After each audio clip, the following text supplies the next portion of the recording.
I found that nothing in life is worthwhile unless you take risks. Nothing. Nelson Mandela said, "There is no passion to be found playing small and settling for a life that's less than the one you're capable of living." Now, I'm sure in your experiences in school and applying to college and picking your major and deciding what you want to do with life, I'm sure people have told you to make sure you have something to fall back on. Make sure you got something to fall back on, honey.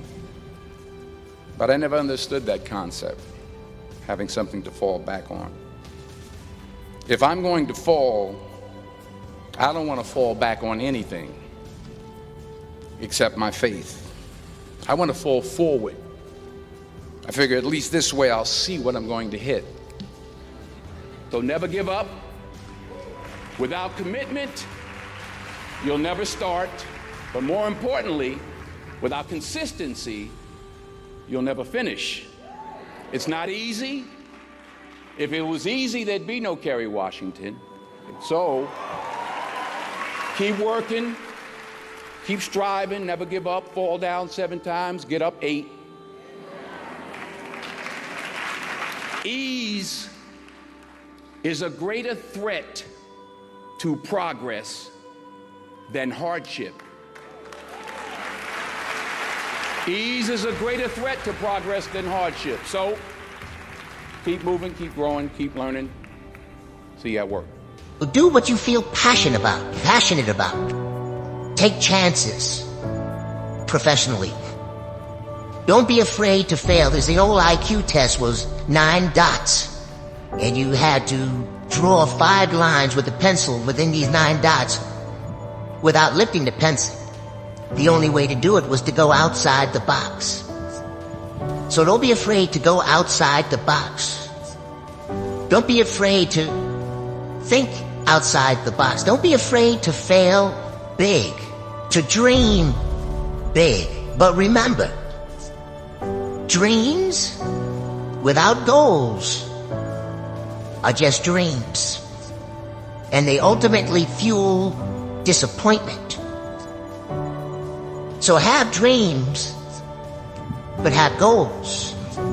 Life goals, yearly goals, monthly goals, daily goals. I try to give myself a goal every day. Sometimes it's just to not curse somebody out. Simple goals, but have goals.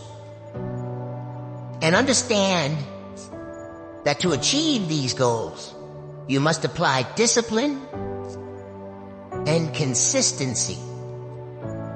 In order to achieve your goals, you must fall forward. This is what I mean. Reggie Jackson struck out 2,600 times in his career, the most in the history of baseball. But you don't hear about the strikeouts. People remember the home runs. Fall forward. Thomas Edison conducted 1,000 failed experiments. Did you know that? I didn't know that. Because the 1,001st was the light bulb. Fall forward. Every failed experiment is one step closer to success. You've got to take risks, and I'm sure you've probably heard that before, but I want to talk to you about why that's so important. I got 3 reasons, and you can pick up your iPhones. First, you will fail at some point in your life. Accept it. You will lose. You will embarrass yourself. You will suck at something. There's no doubt about it. And I know that's probably not a traditional message for a graduation ceremony, but hey, I'm telling you, embrace it, because it's inevitable. And I should know. In the acting business, you fail all the time. Early on in my career, I auditioned for a part in a Broadway musical. Perfect role for me, I thought, except for the fact that I can't sing. I didn't get the job. But here's the thing. I didn't quit. I didn't fall back. I walked out of there to prepare for the next audition, and the next audition, and the next audition. I prayed. I prayed, and I prayed. But I continued to fail and fail and fail. But it didn't matter, because you know what? There's an old saying, you hang around the barbershop long enough, sooner or later you're going to get a haircut. So you will catch a break, and I did catch a break. Last year, I did a play called Fences on Broadway. But here's the kicker. It was at the Court Theater. It was at the same theater that I failed that first audition 30 years prior. The point is, and I'll pick up the pace, the point is, every graduate here today has the training and the talent to succeed. But do you have the guts to fail?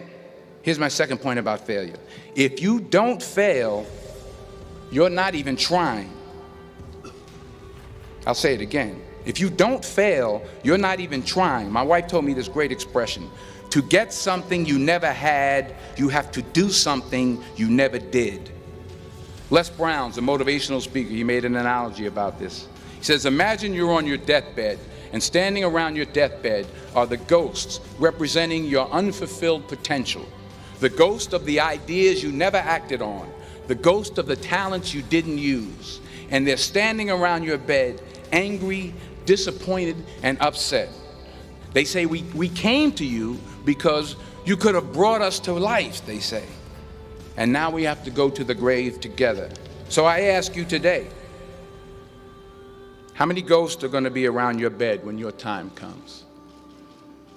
You've invested a lot in your education, and people have invested in you. And let me tell you, the world needs your talents, man, does it ever. I just got back from Africa like 2 days ago, so if I'm rambling on, it's because I'm jet lagged. I just got back from South Africa. It's a beautiful country, but there are places there with terrible poverty that need help. And Africa is just the tip of the iceberg. The Middle East needs your help. Japan needs your help. Alabama needs your help. Tennessee needs your help. Louisiana needs your help. Philadelphia needs your help.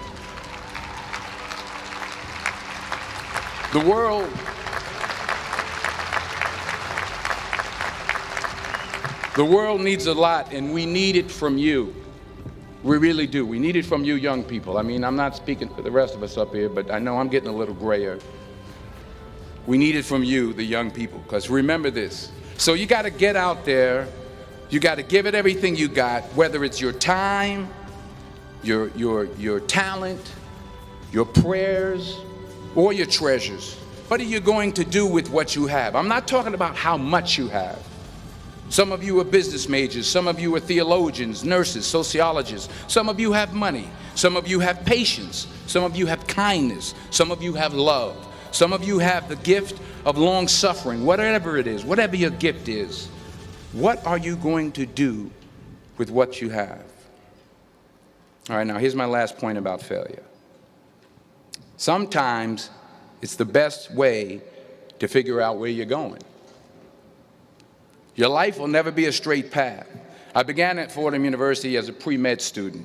I took a course called cardiac morphogenesis. I still can't say it. Cardiac morphogenesis. I couldn't read it. I couldn't say it. I sure couldn't pass it. So then I decided to go into pre-law, then journalism. And with no academic focus, my grades took off in their own direction. Yeah, down. I was a 1.8 GPA one semester, and the university very politely suggested that it might be better to take some time off. I was 20 years old. I was at my lowest point. And then one day, and I remember the exact day, March 27th, 1975, I was helping my mother in her beauty shop. My mother owned a beauty shop up in Mount Vernon. And there was this older woman who was considered one of the elders in the town. And I didn't know her personally, but I was looking in the mirror, and every time I looked at the mirror, I could see her behind me, and she was staring at me. She just kept looking at me. Every time I looked at her, she kept giving me these strange looks. So she finally took the dryer off her head and she said something I'll never forget. First of all, she said, "Somebody give me a piece of paper. Give me a piece of paper." She said, "Young boy, I have a prophecy, a spiritual prophecy. She said, you are going to travel the world and speak to millions of people. Now, mind you, I'm 20 years old, I'm flunked out of school. In fact, like a wise ass, I'm thinking to myself, maybe she's got something in that crystal ball about me getting back into school next fall. But maybe she was on to something, because later that summer, while working as a counselor at a YMCA camp in Connecticut, we put on a talent show for the campers. And after the show, another counselor came up to me and asked, have you ever thought about acting? You're good at that. So when I got back to Fordham that fall, I got in and I changed my major once again for the last time. And in the years that followed, just as that woman prophesied, I have traveled the world and I have spoken to millions of people through my movies. Millions who up till this day couldn't see me, who up till this day I couldn't see while I was talking to them, and they couldn't see me, they could only see the movie. They couldn't see the real me.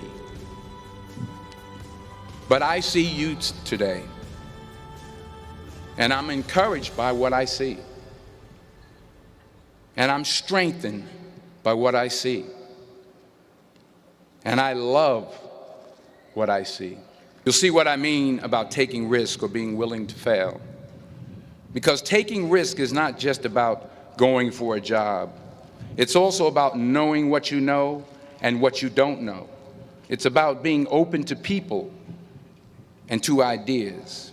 Chances you take, the people you meet, the people you love, the faith that you have, that's what's going to define you. Never be discouraged. Never hold back. Give everything you got. And when you fall throughout life, and remember this, fall forward.